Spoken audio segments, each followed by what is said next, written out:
अस्सलाम वालेकुम। मैं हूँ सैयद शहरयार अली नकवी और आप लोग देख रहे हैं घूसा व्लॉग्स। उम्मीद है कि कल वाली वीडियो आप लोगों को बहुत ज़्यादा पसंद आई होगी, बहुत महसूस हुए होंगे, एक फ्रेश माहौल सा मिल गया होगा।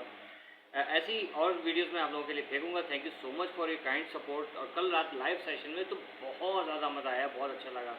डॉक्टर शहजाद की लाइव पे था मैं। खैर अब वहाँ से आते हैं थोड़ा पॉलिटिकल से हट के वापस। मैंने जैसे कहा था कि हम इस केस के ऊपर बात करेंगे जो बच्चे के अगवा का केस है उसके ऊपर। उम्मे हबीबा की वालदा अदालत पहुंची, वहाँ पर आज काफ़ी खुश नज़र आ रही थी, लेकिन एक लम्हे पे फिर उन्होंने हमें जो है वो रुला दिया बिल्कुल। क्या कह सकते हैं, ज़ाहिर माँ है। और मेरी भी जब इनसे बात हुई थी फ़ोन पे तब भी उन्होंने कहा था कि मुझे वो 2 बंदों के कपड़े जो है वो कम हुए घर में, तो मुझे याद आते। ज़ाहिर है एक औरत ने किसी की खातिर भले से वो अच्छा था बुरा था उसके साथ ज़िंदगी गुजारी है, और फिर उससे उसको औलादें हुई हैं। वो औलाद ख़ास तौर पे जो बड़ी बेटी उसको बहुत ज़्यादा याद आती है। वो रोती है, वो अक्सर रोती है। मेरी बात होती रहती है तकरीबन डेली। 2-4 दिन से थोड़ा सा मसरूफ़ हूँ इस वजह से कुछ क्योंकि और मैंने आप लोगों को बताया कि कुछ मसरूफियात बढ़ गई हैं, तो केसेस के ऊपर मैं बात बच्चे के केसेस के ऊपर मैं बात नहीं कर पा रहा था। लेकिन हमने देखा आज चेहरे पे माशाल्लाह काफ़ी खुशी थी, सुकून था, एक इत्मीनान था। जिब्रान नासिर ने जो है वो केस की पैरवी शुरू कर दी है और बहुत जल्दी बहुत अच्छे-अच्छे जो क्या कहते हैं रिज़ल्ट्स हैं वो हमें आना शुरू हो जाएँगे। और हम चाहते हैं कि आप लोग इस केस को भी उसी तरीके से सपोर्ट करें जैसे दुआ ज़ारा केस को सपोर्ट किया गया था।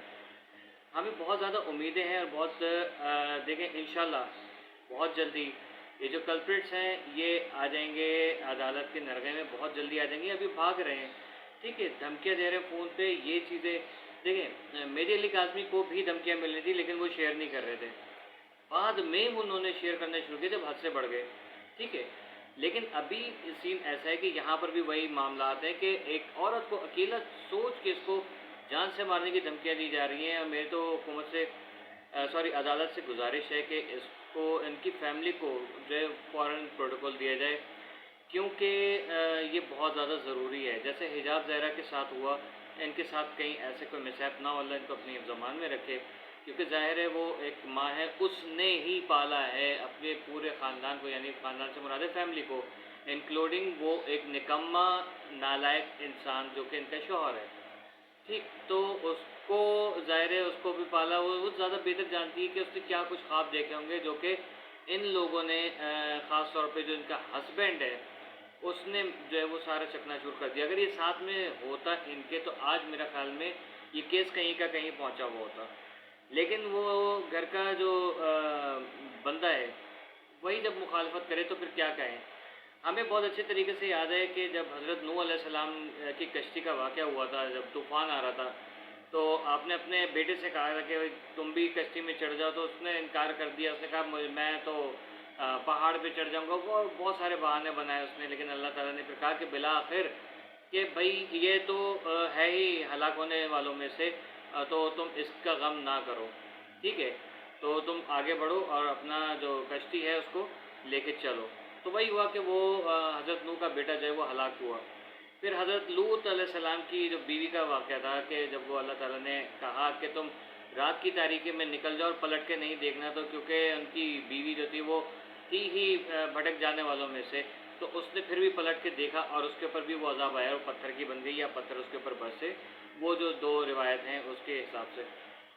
तो मकसद ये कि जब घर का ही बंदा जो है वो ख़राब हो तो उस पे आपका कोई कसूर नहीं होता, ठीक है। आपके साथ पूरी आवाम खड़ी है, आप खुद अपने साथ जो है वो इंसाफ कर रही हैं।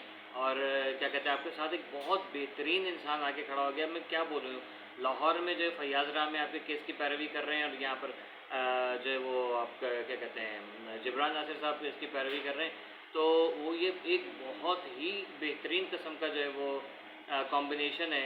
और ये भी इंशाल्लाह देखिएगा इतना टाइम नहीं लगेगा, क्योंकि बच्ची एक्चुअली जो है वो उनके कब्ज़े में नहीं। जैसे दुआ ज़ारा को इन्होंने वो किया हुआ था, बच्ची जो है वो अभी यहाँ पर है और उसका शेल्टर होम चेंज करने की बात की गई है। दुआ ज़ारा वाले शेल्टर होम में उसको भेजा जाए। मैं तो कह रहा हूँ कि उस शेल्टर होम का नाम ही दुआ ज़ारा रख दिया जाए, ताकि लोगों को पता चले कि ये एक सेफ़ प्लेस है, ठीक है। तो हम लोग शेल्टर होम सोचते हैं कि कौन सा शेल्टर होम, तो वहाँ पर उसको बच्ची को रखें।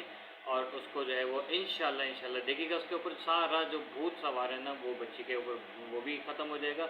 और ये लोग ज़ाहिर है बच्ची से मिलने की कर रहे हैं, वहाँ पर जाकर उसको पढ़ा रहे होंगे, पट्टियाँ पढ़ा रहे होंगे उससे।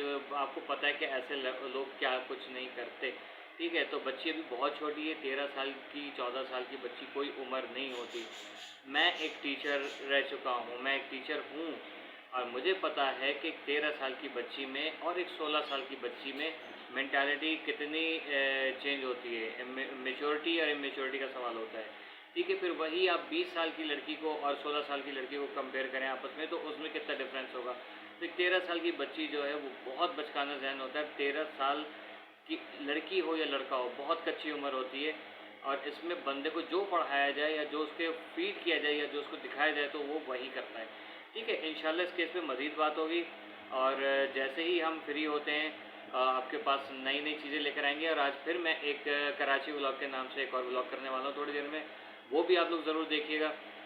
मैं कोशिश करूँगा कि अपनी डेली लाइफ रूटीन जो है वो उसको एक व्लॉग की सूरत में, जैसे हम लोग होते हैं घूमने फिरने चले जाते हैं, भाई ये सब्ज़ी है, ये फलानी जगह चीज़ है, ये पार्क है, वो चीज़ से हट के कोशिश करूँगा कि उस चीज़ को मिक्सअप करके कुछ आप लोगों के लिए बना रहा हूँ। जैसे कल का आपने ब्लॉग देखा था, उसी टाइप का कुछ होगा, जो नसीहतों से भरा हुआ तो होगा यकीनन, लेकिन बहुत क्या कहते हैं, कोशिश करूँगा उस लेवल का या उससे अच्छे लेवल का कोई फ़नी चीज़ आपके सामने रखो, क्योंकि आप लोग और हम लोग बहुत ज़्यादा थके हुए हैं हालात के ऊपर।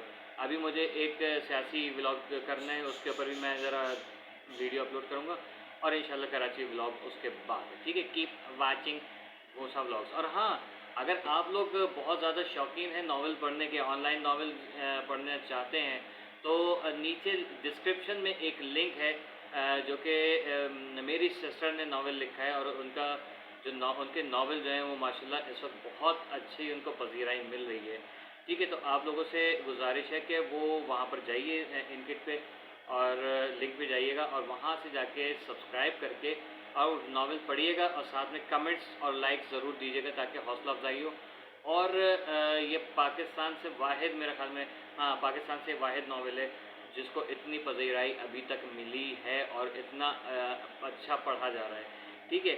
और कंपटीशन में ये समझ लें कि ये विनिंग पोजीशन के लिए आप लोगों की सपोर्ट की बहुत ज़्यादा ज़रूरत है। Keep watching Ghosa vlogs. अल्लाह हाफ़िज़।